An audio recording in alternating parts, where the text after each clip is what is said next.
If it's a B2B company, they would probably want to be more active on LinkedIn, whereas a B2C travel brand, for example, a hotel would probably, Instagram is where that audience is hanging out. So I would say go where your audience is hanging out. You don't need to be everywhere to everyone.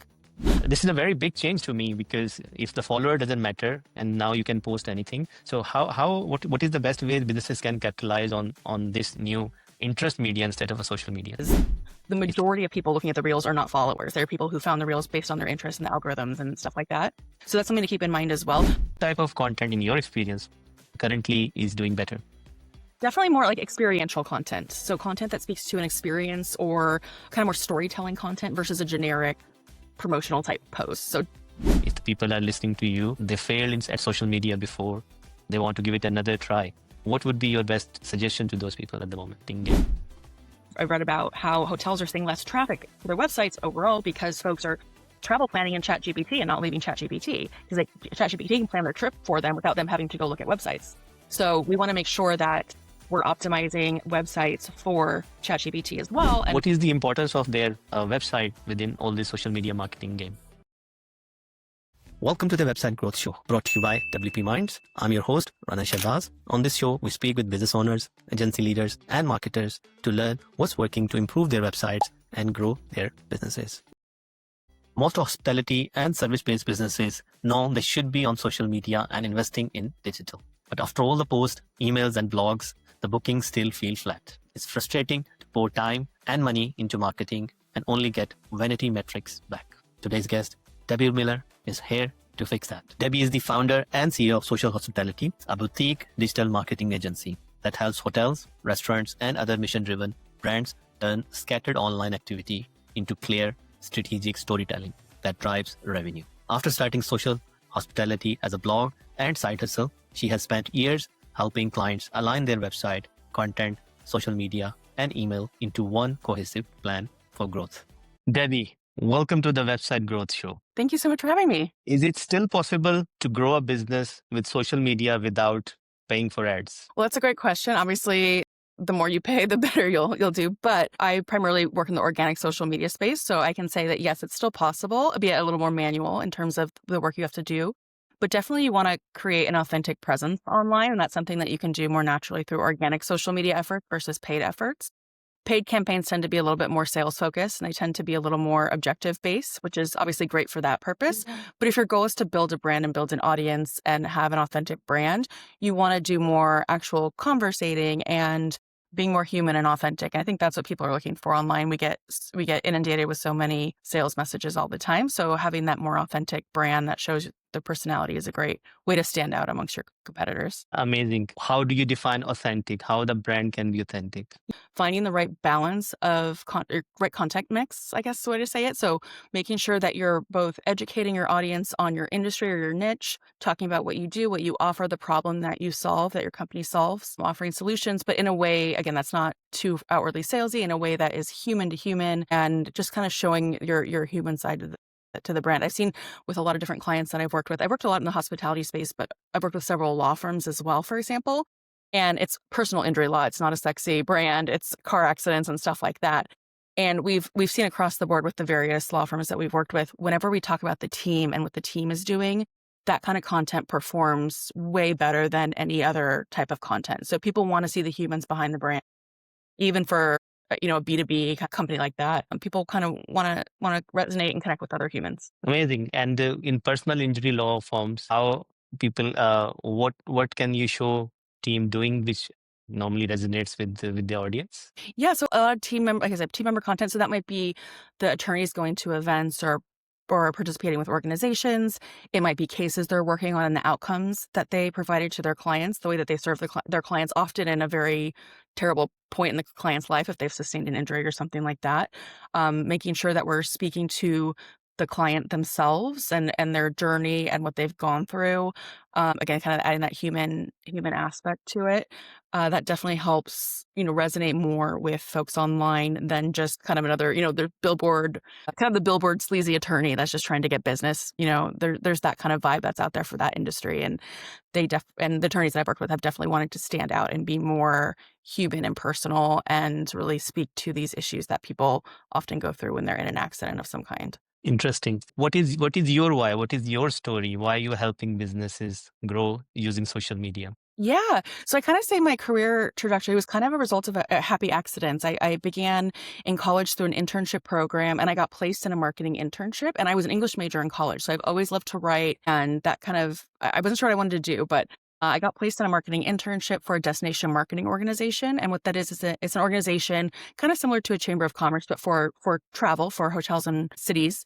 And so they represent a city to market the city as a whole so that people come stay there. So, for example, we worked with the hotels and the restaurants, the arts venues, the shopping venues, all of the aspects to promote the city so that people come stay there. And so I kind of fell into that and I found that I really loved it. It was so creative and so fun. And the hospitality industry is a very work hard, play hard industry. So it's very, very fun to work with.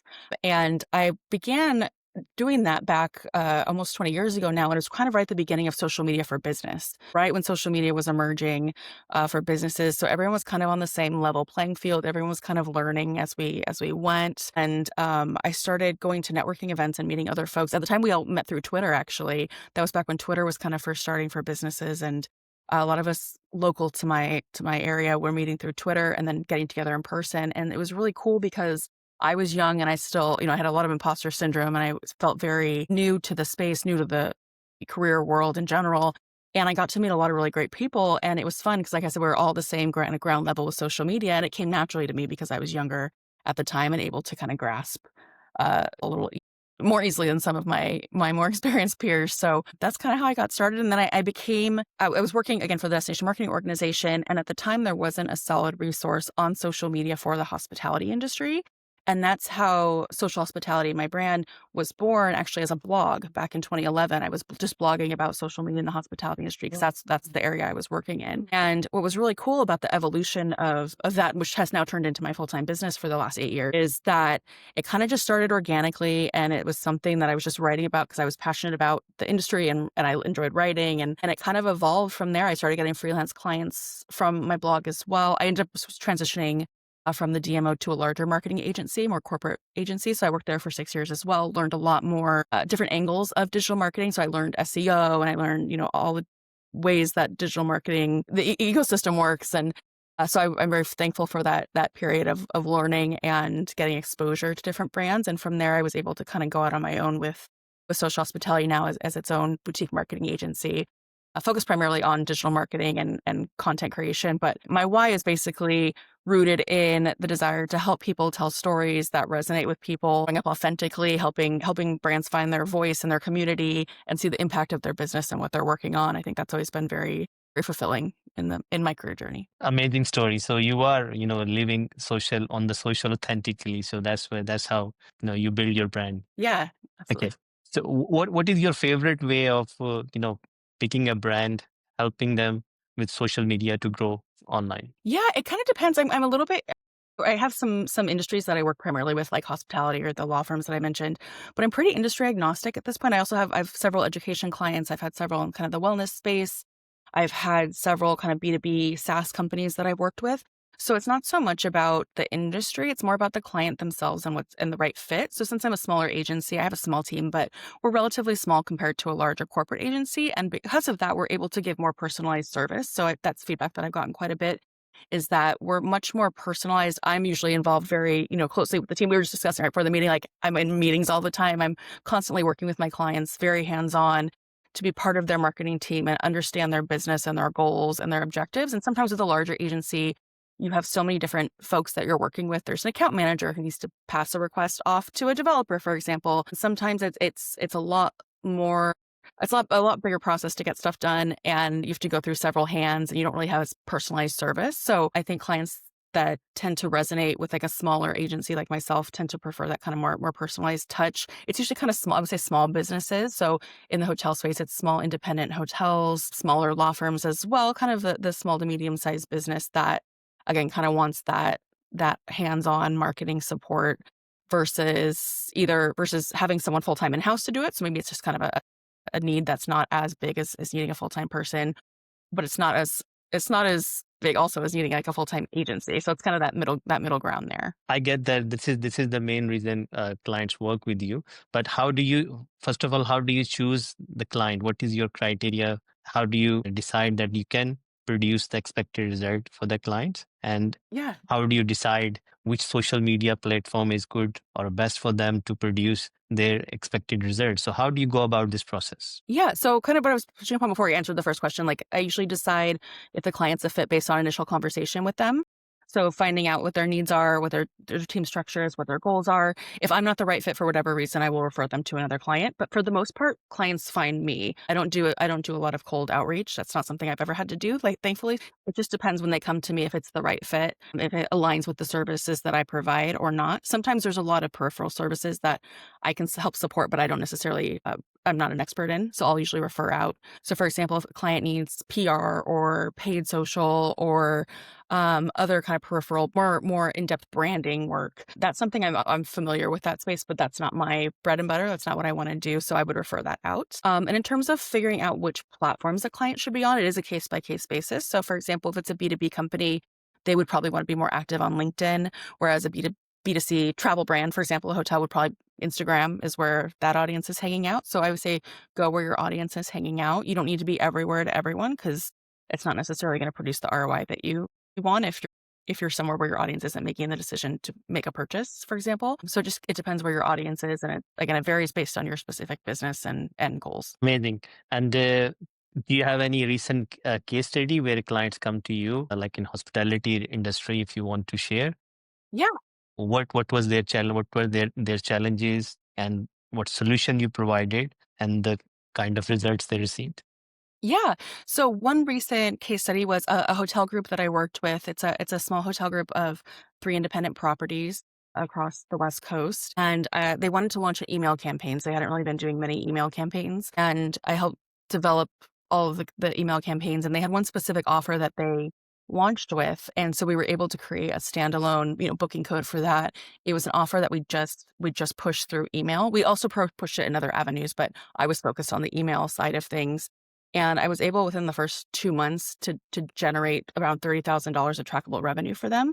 So that was awesome to see. And we also don't know, there could have been folks that read the email, went to the website and booked later, without the code that we promoted through the emails. But that was kind of a very tangible, productive result that we saw, and we are able to directly tie revenue to it. So that was awesome to see. The client was very happy with that. And another note, I've also been doing some task force marketing work. So that involves filling in for someone in the hotel space, filling in for someone at a hotel, whether in this last instance, it was their marketing manager went on maternity leave. So I was able to fill in for the property while she was gone. And I've done other similar task force work in the past while a management company had just acquired a hotel, so hadn't hired their full-time team yet. So they had myself and some other task force marketing folks fill in. But this latest one that I've worked with was really fun, and we had a really positive dynamic. And in the 4 months I worked with them, we were able to completely revitalize their content and update their social media presence and still build on the internal processes that their team used. But because I was kind of an outside perspective, I was able to kind of offer some new ideas and insights on ways that they could, update and enhance their messaging. And they were really appreciative of that. Excellent, excellent results. Can you share what were the hotel, this three properties, what were they doing with their email before, and what tweak you did to produce this, this amazing results? Yeah. So the email client hadn't been doing too much on email. They had just kind of been sending out generic emails through their booking engine. And I helped them get onboarded to a new email system, helped them create a new template. They wanted to refresh their branding and make their branding more fun and eclectic as well. So we were able to create new email templates, able to create funny and really, they were trying to be very quirky, like very quirky personality. So we kind of created this personality with the brand. I worked with their marketing manager as well. We created this kind of persona for the brand that was the kind of audience they're attracting. And clearly we were able to see from the results that it resonated with their audience. So it was targeting past guests. It was, again, kind of leaning into that quirky, fun personality versus a more kind of corporate-y, hotel vibe that some portray. I got it. I got it. There is lots of talk about that social media is changing to interest media. Have you experienced that, and how does it changing from social to interest media? Yeah, that's an interesting question. Well, I think obviously kind of tying back to the previous point about personalization and authenticity, I think people obviously are following what they're interested in. It's becoming a way that people get news, that people get their socialization, keep up with friends and family. So there's so many different angles to it. And keeping up with what's happening is obviously something that's very hard to do if you're not sitting at a computer all day. like I am. But I would say kind of the biggest evolution of social this past year would be AI, would be kind of the biggest change happening lately, and figuring out the ways to integrate AI, but not lose your authenticity and not lose that personal touch. You can tell when a brand's captions are fully AI generated. There's a certain, certain way that ChatGPT talks and conveys information, and it becomes very evident when you're online all the time working in the space, which captions have been generated by AI fully and which have not. So you want to make sure if you use AI for ideation and process management, it can be used for those kinds of things in a very productive manner, but you always want to have that human mix as well to finesse, make sure things are correct, add the human and layer to it. So I'd say the AI stuff is the most timely innovation. Got it. So AI is important for, once you have the ideas to, brainstorm your ideas or build on your ideas, that's important. But what I meant by changing from social media to interest media, I was, following few things, and they are saying the followers doesn't matter anymore if you're producing. And I think, as you said, you started blog 2012. Around that part, I started online marketing and all those stuff as well. So we learned that you should have pick a niche, focus on the niche, produce niche based content as you build Yeah. content around hospitality. But now they're saying it's changing. So if you're on social media, if you don't have followers and you can put different stuff out there. The algorithms will find the interested people and you can get your traction. Is it correct? Yes, yes. That is correct. Sorry, I took your question in a different direction. Yes, that is correct. And we see that a lot with, especially on Instagram too. If we create Instagram reels for clients, even though the hotels might have like a relatively small follower base, the majority of people looking at the reels are not followers. They're people who found the reels based on their interests and the algorithms and stuff like that. So that's something to keep in mind as well. We don't report, even when we're reporting to clients, I always say like we don't emphasize follower count too much for that reason, because so many people that see our content are not followers. We usually kind of measure more so on impressions and engagement. I would say those are the two main things, because that shows us how many people saw the posts regardless of our follower count. It shows us how many people engaged. That's a much more priority metric, is how many people are engaging with our content. How are they engaging? What kind of content are they resonating with more than others? And that helps craft the strategy moving forward based on what the audience is interested in. This is a very big change to me because if the follower doesn't matter and now you can post anything. So what is the best way businesses can capitalize on this new interest media instead of a social media? Yeah, I mean, it's kind of again following the metrics and see where the metrics are. Usually, there's pretty good demographic data that is revealed in, for example, an Instagram post or Facebook or whatever platform you're on. And you can see how many people have looked at your content. So again, seeing what content resonated with those people, what are the demographics of those people? So depending on the business, is it men versus women? Is it a certain age range? Sometimes, younger folks absorb a certain kind of content or prefer a certain kind of content, whereas folks who are a little older, Gen X versus Gen Z, is going to have totally different interests. So looking at how old your audience is and what kind of content resonates with them, that's how you're going to figure out what kind of stuff to post. So basically, if the businesses are starting out, they don't have a massive amount of following, there is the opportunity you can start posting authentic, relatable, interest-based content, and there is a possibility to get reach and get new business. Is that Yes. right? Yes, absolutely. Yeah. Okay, brilliant. And for the clients, how do you, because as you said, you should focus on, few channels instead of being everywhere. So, but when the clients comes, they have limited budgets normally and they unlimited wishes. How do you manage client expectations and how do you, suggest them and teach them to focus on, few things than many things? Yeah. So, I mean, communication and transparency are probably the most important aspects of a client relationship through all levels of it. So, making sure based on their budget and what we agree upon, usually I work with clients, we have a scope of work that's defined. So, it has monthly deliverables, monthly expectations. And then again, we meet monthly or more to review the previous data. Depending on what the client's budget is, often if they don't have more to spend, we'll create a scope of work within that framework. And then the results will speak for themselves. So, sometimes clients do really well and sometimes they don't do as well, depending on, I mean, seasonality, depending on their comp set, depending on a variety of different factors that are happening. Just kind of keeping an eye on the data and on the performance and again, what's resonating with their audience and then making tweaks accordingly based on what's happening. Got it. People who are looking at the moment and not sure, maybe they tried in the past, few things didn't work. So For example, hospitality industry, if the people are listening to you, they failed at social media before, they want to give it another try. What would be your best suggestion to those people at the moment? Yeah. So currently, I mean, for a brand in the hospitality space, Instagram is where they should be. I mean, in the past, it was more so. I mean, I mentioned Twitter back in the day. Now it's X, but Twitter used to be a much more powerful tool, and now it's mostly used for news and politics and stuff like that. Like people don't make buying decisions on Twitter, whereas 10 years ago they did. For example, so I think it's also keeping up with trends and knowing what platforms make sense for the moment. Pinterest is another channel that is often beneficial for SEO for hotels, not as much on the social side, but hotels see a lot of traffic coming to their website from Pinterest. But Pinterest isn't a channel that's on a lot of businesses as much as Instagram or Facebook or LinkedIn. I have several B2B hospitality related clients that also are just on LinkedIn because that's where their audience is. They don't need to be on Instagram. They don't have a visual product to show on Instagram the way that a hotel does. So for them, it's 100% LinkedIn, and that is working, and that does great for them. And then others are on LinkedIn and Facebook and Instagram because that makes sense for their business. So it's kind of just, again, seeing where your audience is and seeing what makes most sense for your business and your goals and stuff like that.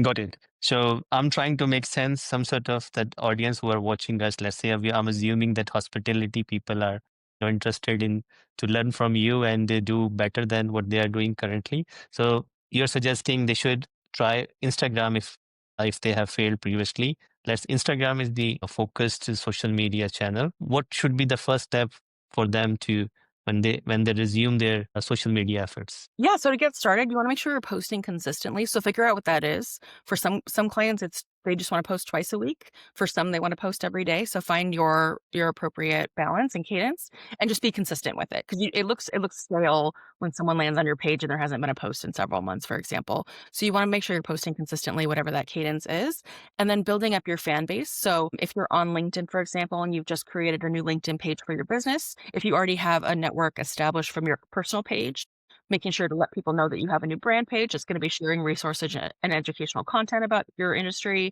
so that people follow you there. You want to also engage with other pages. This is true for Instagram as well. Engage with other pages. So for example, for a hotel that's in a certain city, they might want to engage with other businesses in the city or other travel brands, as well as monitoring on the community management side, monitoring comments and UGC, user generated content. So seeing what people who are visiting the area are talking about, learning from that content, getting in touch with those people, doing outreach to influencers or to whomever to kind of grow the following. But you want to be just as much outreach focused and on kind of building the audience as you are with creating the content. There's those different sides of it.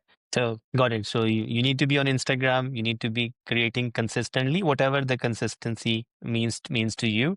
So what type of content, in your experience, currently is doing better? Definitely more like experiential content. So content that speaks to an experience or kind of more storytelling content versus a generic promotional type post. Definitely, again, kind of going back to the original authenticity point that I like to hone down really hard, making sure to give people an opportunity to learn what it would be like to stay at your hotel, for example, to learn what it would be like to work with your law firm, for example, seeing the humans and the personality and the experience versus just selling. I would say when first social media first started, I was saying you have to kind of learn to sell without selling. And when you create experiential content, when you create educational content, that's another thing, like educating your audience, creating resources and providing value in some way that helps resonate with an audience and build an audience and a following more so than just kind of, haphazardly putting stuff out that doesn't really resonate. And any type of type of content like a video, images, or text tend to do better, or you should be mixing, trying everything. Yeah, we always recommend a mix of trying everything. We have seen, and the answer to that question changes depending on what's going on with the algorithms. So, and we see this happen all the time when Meta changes their algorithm, we'll have a couple months where the Instagram Reels are performing better than static posts, and then Instagram will change their algorithm, and we see static posts perform better. So it does vary. And then on LinkedIn's a little bit different. 'Cause we don't need to have photos per se, whereas Instagram, every post requires a visual asset. LinkedIn does not. You can add links and stuff like that. So on LinkedIn as well, though, we'll do a variety of link posts as well as photos just to see what resonates. But links and more content focused stuff resonates more on LinkedIn, whereas obviously photos and reels do better on Instagram, but it does depend on what's going on with the algorithm to know which is the most beneficial. While you are mentioning LinkedIn a lot, so can I ask a question? Because we started this podcast, and my focus channel is only LinkedIn, so I only publish on LinkedIn? Is it like a again same suggestion you should be mixing with the content or just a reels or videos do better on LinkedIn? Yeah, I would say, I mean, depending on if you're trying to, depending on what your goals are. So is your goal to get people to listen to the podcast, to get more guests, whatever your goals are. But yeah, I'd say try a variety and see. I don't feel like, from what I've seen and kind of observed from the industry, I don't think people watch videos as much on LinkedIn. So I would say create a link post or post to the podcast. And so those who want to click on the podcast and watch the video or listen can do so from outside of LinkedIn. But I think on LinkedIn itself, what would resonate most with your audience is maybe having kind of a summary of the conversation and say, if you want, like, for instance, for this conversation, if you want to learn more about social media and the current trends in social media, here's my conversation with Debbie, click here to view it, or whatever the case may be. Like, tell people what they're going to gain from it. And that way, folks that follow you that are interested in this kind of content will click over and look at it. But I don't know if people are as interested in stopping and watching a video in the middle of their LinkedIn feed as much as they do on Instagram, for example.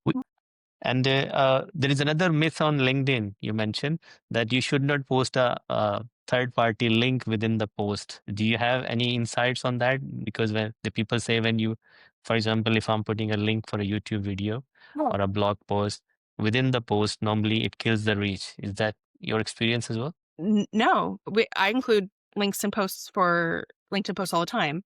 So I haven't necessarily seen that per se. I haven't specifically seen any clients be victim to that. We usually post links in the posts themselves. All right, that's amazing.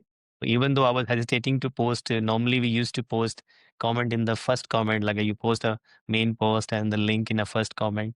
So you're saying you can even post in the within the your main post. Yeah, I mean, I usually do, and our performance has been static. Okay. Um, yeah, like, I don't, maybe that was like the case again. Maybe my Instagram algorithm thing. But I mean, Mm, I see. I mean, I'm on LinkedIn all the time as well, and I see posts. I see links in posts all the time, and then my clients also put links in posts, and we still get good reach from it. okay, very good. So do you mind sharing what couple of other LinkedIn things what are working good or working for you at the moment to get better reach, better traction on LinkedIn? Sure, yeah. LinkedIn articles is one, so you can write an actual article. So we have a couple clients that have been doing LinkedIn articles, and it could go on your website as well, but adding it to LinkedIn gives it a little bit more prominence on LinkedIn itself. It also lives on your profile.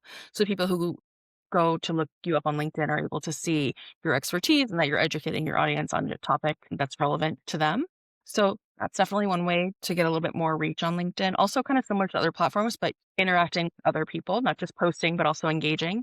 So commenting on other posts, engaging in groups if that's something you're interested in. Sometimes groups can get a little spammy, a little promotional, but finding the right kind of niche groups and participating and networking that way is beneficial, because the more people you're interacting with, the more often they're going to see your content in their feeds. And then when they interact with your content in their feeds, their followers are going to see, so and so liked this person's post, for example. So the more you interact with other content on there, the more people will see your content as a result. Fantastic. Thank you so much for this specialist LinkedIn advice, Debbie. The work you do with your client on social media, what is the importance of their website within all this social media marketing game? Yeah, I mean, your website's basically your home base for your entire brand, so you certainly should have a website as well. For a lot of businesses, a lot of our social media uh, purpose and calls to action will go back to the website for them to either some sort of call to action. So for a hotel to complete a booking, or for a lawyer to request a consultation. So depending on what the calls to action are, we're usually almost always driving people back to the website regularly. So that's something definitely is important. I think the website should have, all the information that people would possibly need to know about your brand so that they can learn and see if it fulfills a need that they're looking to fill. So social media is definitely a supplement to having a website and a way to help promote it as well. Yeah, social media is your marketing agent. So the goal is to market your business and bring back Yeah. interested prospects to your website. So that landing page where the transaction happens is on your website normally. So what is your suggestion for those type of landing pages? Is there a certain things you prefer and in your experience converts better than other types of landing pages? No, it depends, like, because there's different types of content that you can promote. So some of the content that you'll put out on social isn't necessarily calling for people to book. It's providing them a resource. So for example, for a hotel, they might have a new blog post up of things to do in the area. So we'll promote the blog post and drive people to the website, but we're not necessarily telling them book a room. We're saying learn about the area that you might want to visit.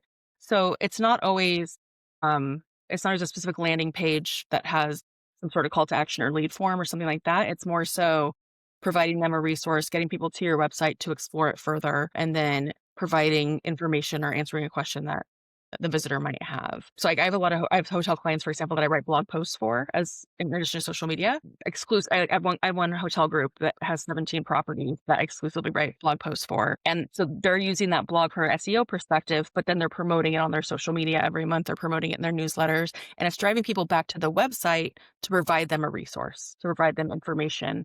And it's not necessarily asking them to book explicitly, but it's driving that experiential type of content and encouraging people to want to visit those areas to go stay in those hotels. Very interesting. I normally, when book a hotel or something, I normally use go to booking.com or Mhm. similar portal, and you find a room and you book it. So I'm just curious. Do the people read the blog post about the area and book hotels still? Yeah. And for hotels specifically, so what you just alluded to is called OTAs, the online, like Booking.com and Expedia. For hotels, when you book through Expedia, which you can, that's fine, but Expedia takes a cut, or Booking.com takes Mm.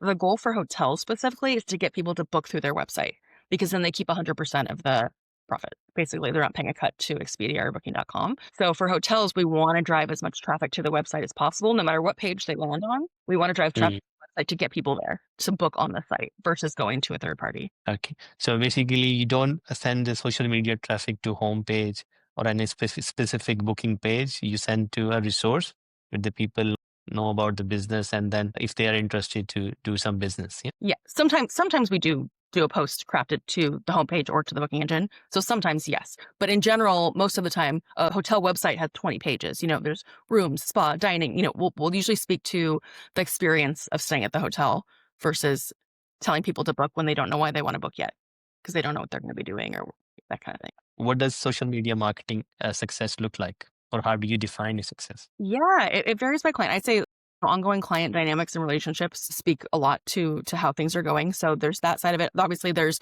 being able to show those analytics and show growth and progress and revenue that has come in through these efforts. Obviously, conveying that the ROI is there for the amount that they're paying me, they're getting X back in social media, in revenue. So being able to show that. But I think in general, for me, it's about the relationships. I love the clients that I work with. I love being kind of immersed in the teams and getting to know the team members and creating those dynamics and relationships. And I think that when it's going well, that feels really good. It feels nice to be able to enjoy going to work every day and having those strong relationships. And when they keep you long term, obviously it suggests that the relationship is going well. Excellent.